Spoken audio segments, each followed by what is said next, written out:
shoulder. Oh, sorry.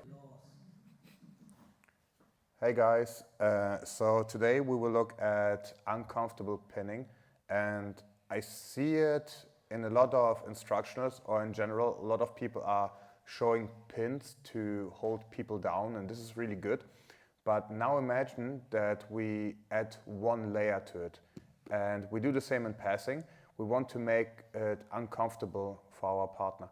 So if our partner is uncomfortable, or if he feels any pain while we pin him, this will increase his heart rate a little bit, this will increase the panic a little bit, and this does two things. Number one, he will get a bit more tired or faster tired, and he will make mistakes, okay?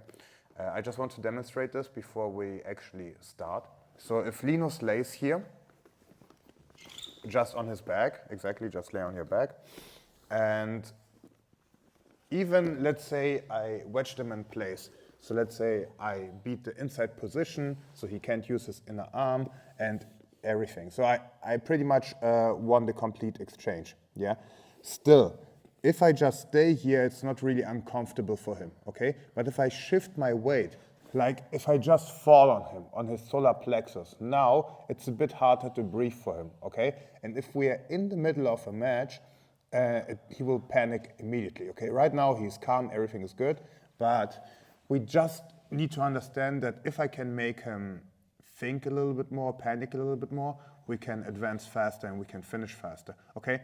For example, I will not show this because it's not uncomfortable, but if I would just hold his face, okay, where he breathes, yeah, he can't hold this, right? He needs to do something about it. If I really take away his breath from his nose and his, yeah, exactly, he will do something about it, right? What happens there? He can't breathe properly, he will panic, and then we have all the things that we looked at before. So we can do it by eliminating air, we can do it by wedging our weight on top of our partner, or wedging him in place in general. So, for example, kannst du dich nur kurz hinsetzen? If I lay on my own arm, okay, there's no space in between. If I really lay hard on it, even I can't breathe properly. So now imagine what happens if I wedge Linus in place. So I do the same thing, but now I just need to make sure that you can hear me on the microphone. Now, oh, he popped, nice. Now my weight is on Linus, okay? So he needs to carry my weight the whole time, and this is uncomfortable, okay? So understand this idea, not only in the passing, but also in the pinning. So we can do it from almost all positions, okay? The only position where it's hard to do, it's still possible, we will look at this, is the knee on belly, but normally you can do it from all the positions. And we will look at everything, and we will also look at the back. The back is not really a pinning position traditionally because you're not on top of your partner, but it's still a good position, so I want to include it. Like from the back, it's the same thing. If I somehow, or let's start like this, if I just have the back of my partner and I connect myself into him, I'm glued to him, so it's hard for him to go away from me, okay? It's hard to escape. But if I can make him think a little bit, if I can make him panic a little bit, he can't even follow my, my follow-ups, okay? So for example, if I have a triangle, or if I have a triangle, it's different. You can see it on his face. So this specific instructional will help you to see the invisible or the visible in the invisible. It looks the same, but we do different things. So now we can start actually and go to the first thing. If I remember the quote of Linus correctly, what I do. Okay. The first thing will be how we wedge our partner in the side control. And this is the simplest one. So let's look at this. Before we wedge our partner, we need to have a strong crossface. A strong crossface is the base of the side control.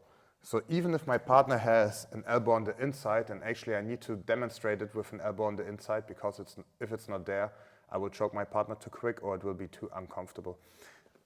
So a normal crossface or a traditional crossface, let's say we have the armpit or even if we don't have the armpit. But let's actually start with the armpit just so we have a strong bite. I can use this to pull my partner to me, and I can use this to push my weight into my partner. I can use it like an anchor, okay? In the traditional manner, I just try to push my shoulder into my partner, and I do it somewhere from the neck to his chin line. I can go even a bit higher, but traditionally speaking, this is what people try to do. So they try to use force and push into the partner with the shoulder. This is okay, but my goal is to be efficient and effective. That means I need to use my whole body weight, and I don't want to use energy. So setz dich kurz nochmal hin. This will be uncomfortable, but I will tire myself out. So we use the same idea that we had before. We push, or we are not pushing, we are laying our shoulder on our hand or away from our hand, okay? You can do both. And I just tripod basically on my shoulder, because now my whole body weight is concentrated on one point. And at the same time, I use the anchoring grip to anchor myself there and hug my partner, okay? So, setz dich kurz hin. I'm not trying to fall on my partner, I'm trying to fall on my partner while I hug him, okay? It's like I miss my partner really hard.